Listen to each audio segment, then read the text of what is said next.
통해서 내 명의로 카드가 발급됐다고 합니다. 실제로 신청한 게 아니라면 전화하라고 하죠. 무작정 전화부터 하는 보이스피싱은 옛말입니다. 요즘 보이스피싱은 문자에서 시작되죠. 속칭 미끼 문자가 판치고 있는 건데요. PD가 주변 지인들에게 이런 문자 받은 적 있냐고 물어봤는데 안 받아본 사람이 없었습니다. 받은 미끼 문자 캡처본만 이만큼이고 카드 개설에 납부 완료, 심지어 관세가 연체됐다는 내용까지 가지각색이었습니다. 올해 5월까지 방송통신위원회에 약 1억 7천만 건 정도의 미끼 문자가 신고됐다고 하는데요. 아직 그 피해 가늠할 수 없을 정도입니다. 그래서 크랩이 성행하는 미끼 문자와 피싱 조직이 배포하는 악성 앱에 대한 모든 것, 경찰청 피싱 범죄 수사계 경사님께 직접 물어봤습니다. 예전 같은 경우에는 일일이 전화를 걸어서 범행 대상을 다 물색을 했다면 지금은 미끼 문자를 무분별하게 다 배포를 하고 범행 대상으로부터 먼저 연락이 오게끔 기다리는 그런 미끼와 같은 역할을 하고 있습니다. 관세청 통관 물품 오류, 국민건강보험공단을 사칭한 검진 통지서, 은행 대환대출을 사칭한 그런 미끼 문자라든지 지인을 사칭한 청첩장이나 부고장 이런 문자 메시지가 다양하게 있습니다. 요즘에 근데 좀 두드러지게 사용되고 있는 그 미끼 문자 유형 중에 하나가 해외에서 카드가 발급됐다, 직접 신청한 사람이 아니면은 연락을 아래 번호로 달라, 이러면은 이제 보이스피싱이 시작되는 거거든요. 경찰에선 피해 금액이 1억 원을 넘는 경우 고액 보이스피싱 피해로 분류하는데요. 특히 고액 피해 대부분이 미끼 문자를 받아 당했다고 해요. 가장 많이 받아본 문자 바로 카드 발급일 텐데요. 안내된 번호로 전화하면 어떻게 되는 걸까요? 30대 남성 피해자분이셨는데 카드 발급됐다는 문자를 받고 연락을 했더니 카드사서 직원을 사칭한 사람이 이거는 뭔가 문제가 있는 것 같다, 대신 검찰이나 경찰에 신고를 한다고 해줍니다. 그리고 신고가 됐으니 그쪽에서 따로 연락이 올 테니까 그 검사나 검찰 수사관한테 한번 내용들을 잘 설명 듣고 조치를 취하면 된다. 그렇게 기관 사칭형 보이스피싱이 시작되는 거거든요. 실행하시고 네. 보니 그 점 3개짜리 그 전체 메뉴 보이나? 네, 보입니다. 클릭하세요. 거기 보면 이체 출금 한도 변경이라고 있는데 화면 캡처되나 그 부분? 네, 캡처했습니다.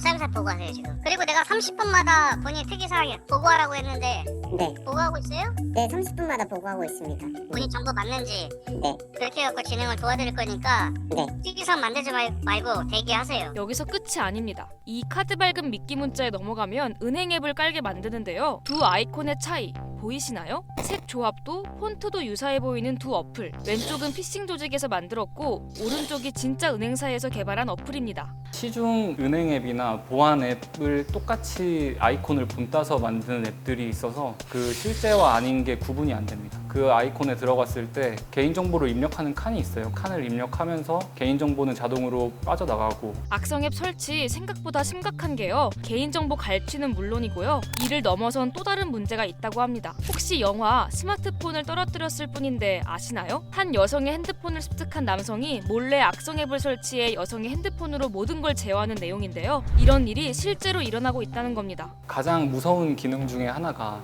강수강발이라고 들어보셨어요? 강제수신, 강제발신의 줄임말인데 피해자가 악성 앱이 설치된 휴대전화로 전화를 걸거나 아니면 누군가 연락이 올 거잖아요. 그 전화들을 다 범죄 조직에서 당겨봤습니다. 자기도 의심스러우니까 여러 공적인 기관에 확인을 해보려고 노력을 하세요. 경찰이든 금감원, 검찰청 아니면은 은행이라든지 이런 정상적인 기관에 전화를 해서 내가 이런 사건에 연루됐다는데 맞느냐, 이게 실제로 하고 있는 대출 상품이 맞느냐라고 전화를 하시면은 그 전화를 다 범죄 조직에서 당겨받아서 그 기관인 척을 하기 때문에 오히려 피해자가 더 확인을 하면 할수록 역설적이게도 더 범죄 조직의 시나리오에 빠져들게 되는 것 같습니다. 오히려 실제 경찰관이 출동을 했을 때 경찰관 말을 안 믿어요. 은행원이 돈을 인출할 때 보이스피싱이 의심스럽다고 하면은 오히려 더 화를 내고 그러면 끝까지 설득을 해드려가지고 피해를 막고 있는 경우도 되게 많습니다. 혹시나 메시지 속 링크를 눌렀을 때는 어떻게 대처해야 하는지 크랩 구독자들도 궁금하다고 많은 질문을 보내주셨는데요. 경사님께 여쭤봤습니다. 클릭 한 번으로 빠져나갈 수가 있습니다. 개인정보나 공인인증서 이런 거를 범죄 조직에서 가져가게 되면은 대포 폰이나 대포 통장을 개통을 할 수가 있어요. 개통이 되면은 2차 피해가 이어지는 거죠.